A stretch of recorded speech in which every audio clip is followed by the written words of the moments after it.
വേദനയിലും പുഞ്ചിരിച്ച് മുന്നേറുകയാണ് രേണുസുതി. അസുഖം സ്ഥിരീകരിച്ചപ്പോഴോ ട്രീറ്റ്മെൻറ്റ് തുടങ്ങിയപ്പോഴോ ഒന്നും തളരാതെ പിടിച്ചു നിൽക്കുകയാണ്. സമാനമായ അവസ്ഥയിലൂടെ കടന്നു പോകുന്നവർക്ക് മാതൃകയായി നിൽക്കാനാണ് ആഗ്രഹം.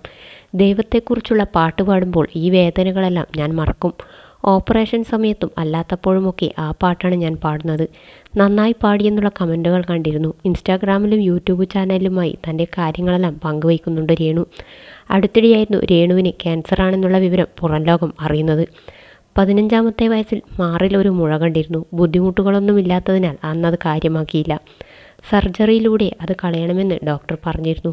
വീട്ടുകാരോട് പോലും അതേക്കുറിച്ച് പറഞ്ഞിരുന്നില്ല രേണു. പിന്നീട് വേദനയോ മറ്റു പ്രശ്നങ്ങളോ ഒന്നുമില്ലായിരുന്നു. അടുത്തിടെയായിരുന്നു ചില രൂപമാറ്റം ശ്രദ്ധയിൽപ്പെട്ടത്. ഇതോടെയാണ് ഡോക്ടറെ കാണാനായി പോകുന്നത്. അങ്ങനെ കുറേ പരിശോധനകൾ നടത്തി. അപ്പോഴാണ് അസുഖം ഇതാണെന്ന് പറയുന്നത്. ഹൃദയത്തിൻ്റെ ധമനികളിലേക്ക് വരെ അസുഖം വ്യാപിച്ചു എന്നും അവർ പറഞ്ഞിരുന്നു. പെട്ടെന്ന് തന്നെ കീമോ ആരംഭിക്കുകയായിരുന്നു. 4ാമത്തെ സ്റ്റേജിലെത്തിയെന്നും ഡോക്ടേഴ്സ് പറഞ്ഞിരുന്നു. ആദ്യം സർജറി ചെയ്തിരുന്നു. അതിനുശേഷമായാണ് കീമോ തുടങ്ങിയത്. ഇനി മുടിയൊക്കെ പോവുമായിരിക്കും. അതിന് മുന്നോടിയായി മുടിയും വെട്ടിയിരുന്നു രേണു. കീമോയ്ക്ക് പോകുന്നതും പിക്ക് ലൈൻ ഇട്ടതും കീമോ ചെയ്തതിന് ശേഷമുള്ള അവസ്ഥയെക്കുറിച്ചുമെല്ലാം പോസ്റ്റുകളിലൂടെ അറിയിക്കുന്നുണ്ടായിരുന്നു അവർ. തുടക്കം മുതലേ കാര്യങ്ങൾ നോക്കുന്നതും കൂടെ വരുന്നതുമെല്ലാം ചേച്ചിയാണ്. ചേച്ചി നഴ്സാണ്. കാര്യങ്ങളെക്കുറിച്ചെല്ലാം കൃത്യമായി അറിയാം. അന്ന് ഈ മുഴ വന്നതോ ഡോക്ടർ ഓപ്പറേഷൻ ചെയ്യാൻ പറഞ്ഞതോ എന്നും ചേച്ചി അറിഞ്ഞിട്ടില്ല. അന്ന് ഹൈദരാബാദിൽ ജോലി ചെയ്യുകയായിരുന്നു ചേച്ചി. ഇപ്പോൾ നാട്ടിലെ ആശുപത്രിയിലാണ് ജോലി. ലീവൊക്കെ എടുത്താണ് കൂടെ വരുന്നതെന്നും രേണു പറഞ്ഞിരുന്നു.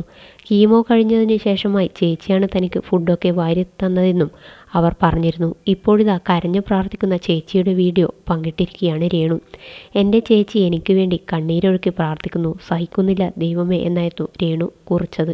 എത്രയും പെട്ടെന്ന് ഓക്കെ ആക്കി കൊടുക്കണമേ ദൈവമേ. തിരിച്ചു വന്നിരിക്കും ചേച്ചി.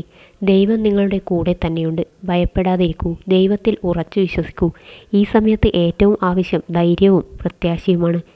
ഏത് സാഹചര്യമായാലും മനസ്സ് തളരരുത്. എല്ലാവരുടെയും പ്രാർത്ഥനയിൽ നിങ്ങളുണ്ട്. കൂടപ്പിറപ്പിൻ്റെ വേദന മനസ്സിലാക്കിയ ചേച്ചി. എല്ലാം പെട്ടെന്ന് മാറട്ടെ. നെഗറ്റീവ് പറയുന്നവരെയൊന്നും മൈൻഡ് ചെയ്യേണ്ടതുമായിരുന്നു കമൻറ്റുകൾ.